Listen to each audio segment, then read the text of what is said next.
You know, people talk a lot about integration. Integration means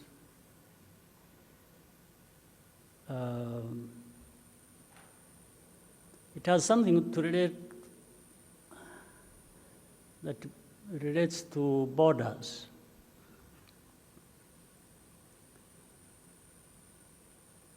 So currently we have some difficulties along our border. But looking at it, you would assume it is just the border. No, there is what causes the difficulties at the border. And I think those ones need to be paid more attention. How did we come to a point where we have difficulties at the border? It's because of something else. So we have to address something else. By that, we will be addressing difficulties at the border.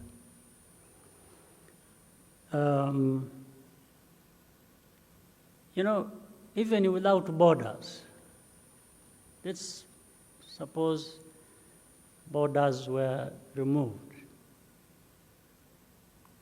in the East African community. For Rwanda, we have Tanzania to the east, Burundi to the south,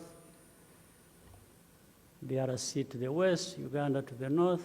Let's assume we removed the borders.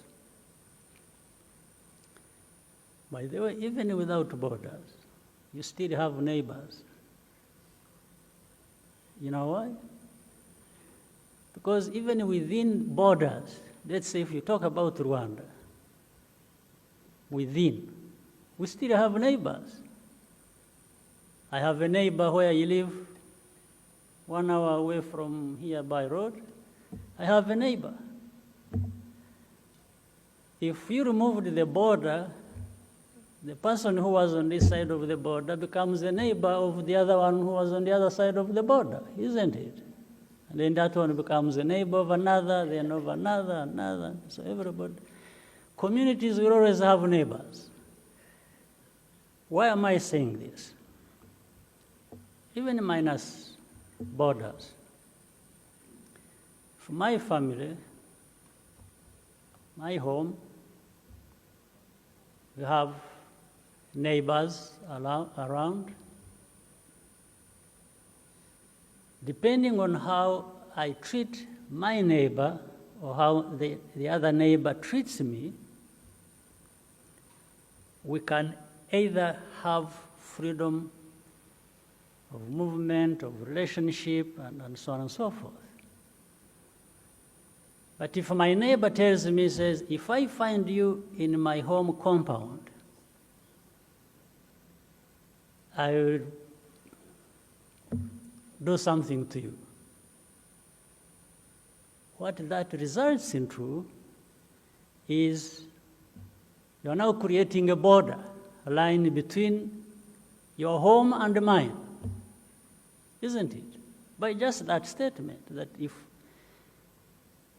I'm moving around and I'm loitering and I find myself in your compound and you're saying, oh, this is a no-go area, you neighbor of mine, don't step here. Stay in your place, and that means you will stay in your place. So you've already created a border between these families. So this is what has happened between Rwanda and Uganda in the recent days. We have had hundreds of Rwandans arrested in Uganda, and we have raised this matter with the Ugandan authorities. We say we have families of hundreds of people arrested in Uganda coming to us, appealing to us to say, why don't you ask Uganda to release our people? And raising that matter with Uganda, we did several times. different layers of administration. Myself, I traveled, I went to, I said, the families of these people in prison are asking me what I'm doing to have their people released and brought back home. These are people who would have traveled there for business, to visit their relatives, to all kinds of things. Actually, others, students studying there. So nothing happened. In fact, what resulted into the so-called closure of the border, but it is not really closed as such, because I'll tell you the facts as they are, you'll make your own conclusion. But because of that, we had to tell Rwandans that, you see, you have come to us, you've told us your relatives, your friends, everybody have been arrested in Uganda. I have traveled to Uganda and raised this matter. I've met the authorities of Uganda in different places and raised this matter. But there is no progress. So I said, now, the only thing I can do now is to advise you not to go to Uganda, those who have not been arrested yet. Just stop going there, because if you go there, I have no control. They arrest you. And if they arrest you, then your families come to me and say, you know, our people have been arrested. I said, there's nothing I can do about it. The only thing I can do is to advise you, don't travel there, period. But we did not stop Ugandans to come here. They have actually been coming. And the main border that has been sort of closed is the main one, Gatuna. But Kajitumba is still being used, and Chanika and other places. Now, recently, something that I would call progress happened. When we went to Angola, facilitated by the President of Angola, President of DRC, we had a discussion, the four heads of state. We said whatever we wanted to say. And we agreed later on that we are going to do something about it. So recently, the progress is that some of the people that have been held in prison for months, for years, were arrested, were released. Particularly, I think 7 or 8 of them. How many? 9. Well, unfortunately, when I say 9, you count 20, and then you find there are remaining only 18 because 2 have died. Because some of them have been dying as they arrive back home. And when they do post-mortem, they find it is because they have been tortured very badly. In fact, we have, of the 9 you're talking about, a number of them are with the hospitals. They are very sick. The Minister of Health knows that, and they are being looked after. And there are clear marks of torture, and some of them. So we get information. Others who are still there, a couple of them have died before, and we are being told there are others who will be released, and so on and so forth.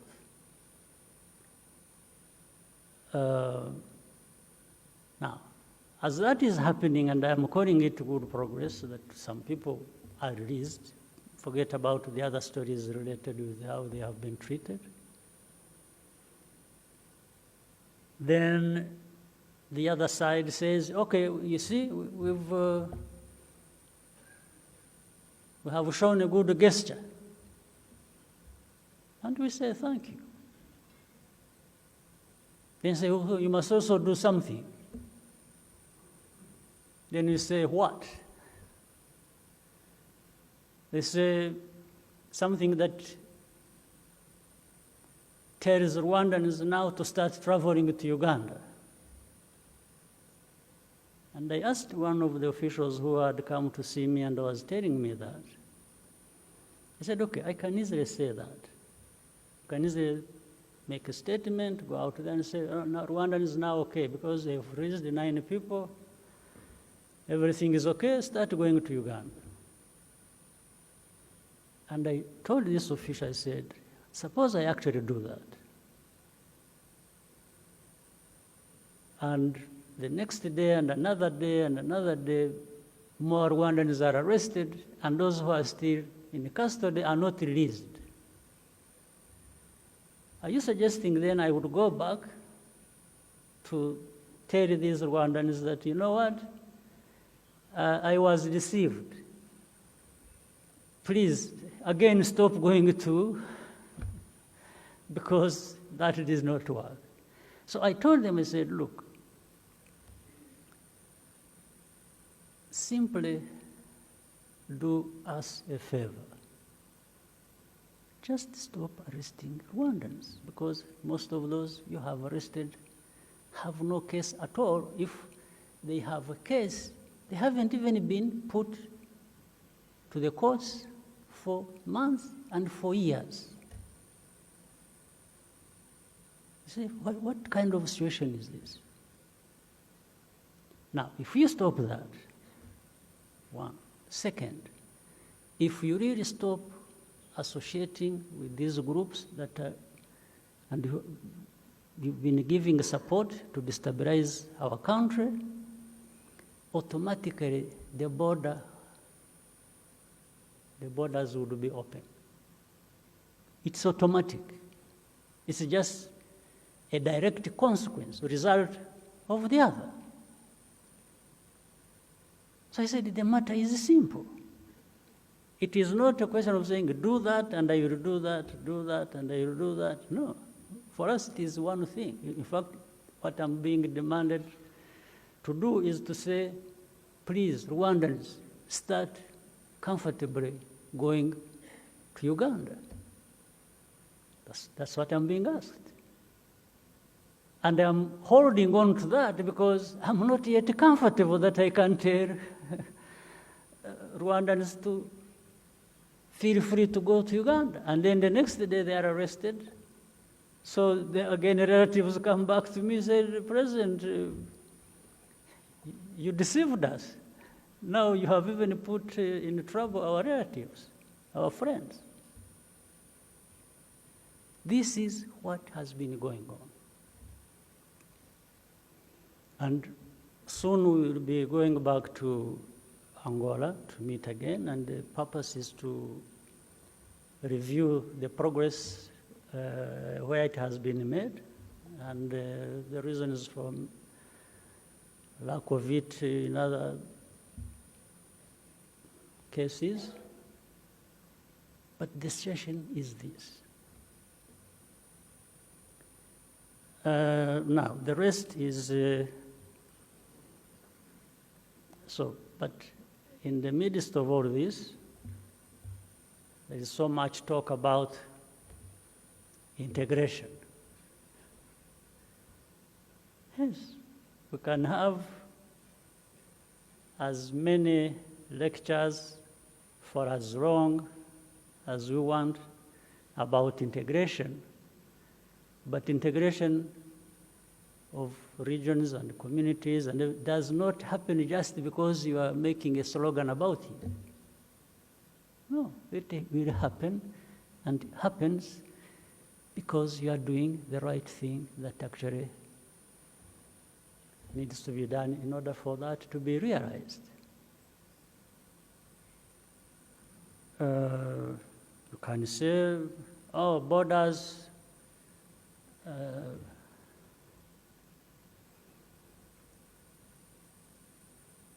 people are closing borders because they are there.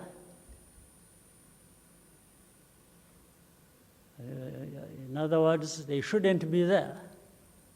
I agree. I completely agree with that statement. We shouldn't even have had borders, but for how many decades have we had them now? To remove them, you must do something. You must encourage good neighborliness. You must treat your neighbor as you want them to treat you. You can't just hunt down people from the neighboring country so badly, and then you go back and say, no, these borders, these border issues are rubbish, or they are nonsense. No, what is more nonsense is what you do to your neighbor that actually creates that barrier. This is why I was saying, even if it is not a country neighboring another country, it will be a family homestead neighboring another family homestead. Depending on how these families relate, there will either be a barrier, a border between one family and another, or there will be good cooperation and good exchange, and things will happen the way they should happen. We want them to happen. It doesn't matter whether somebody else comes from another neighboring country or another far distant place to come and praise you, that you are the best person that has ever lived. I have no problem anybody being the best person that has ever lived. But we must see it. Somebody has to explain to me that it is because of these reasons that I'm saying it. And if there are reasons for me to say that, no, this can't be the case because this person has caused problems to me, to others, and so on. Maybe not to you. Maybe you've benefited from that person. If you did, maybe you are right to praise this person. But you can't praise that person on my behalf because I don't agree with you. I don't agree that this person is the best person that has lived in this region because I have suffered because of him.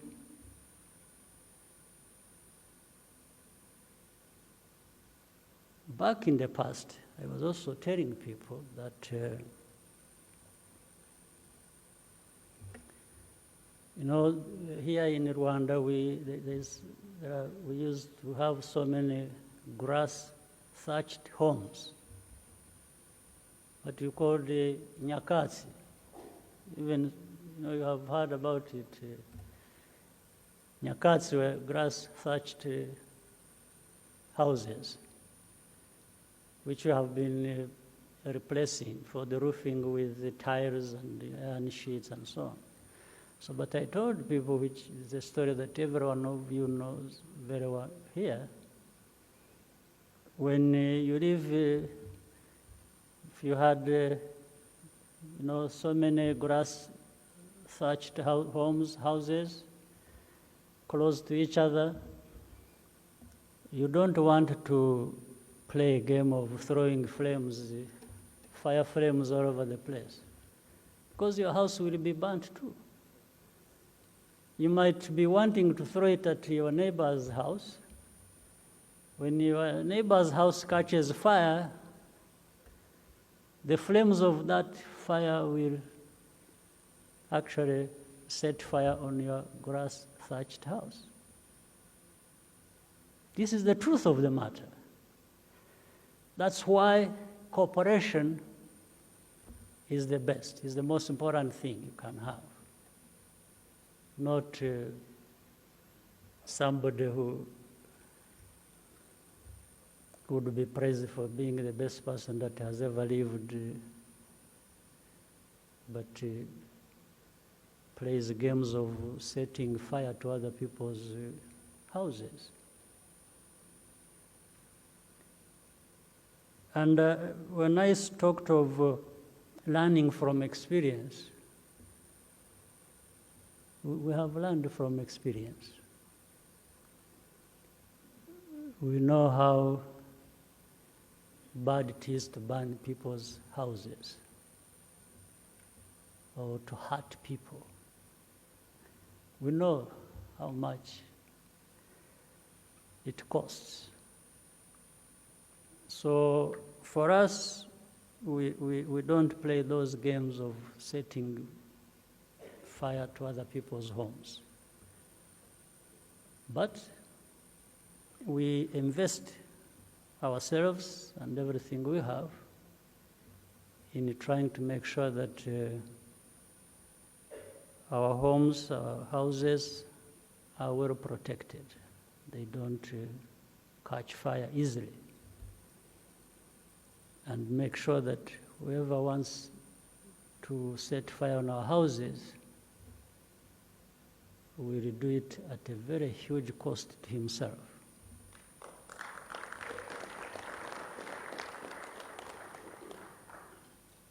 I've said too much. I didn't want to say this, but sometimes you need to release. This has been weighing on me. I needed to let it go.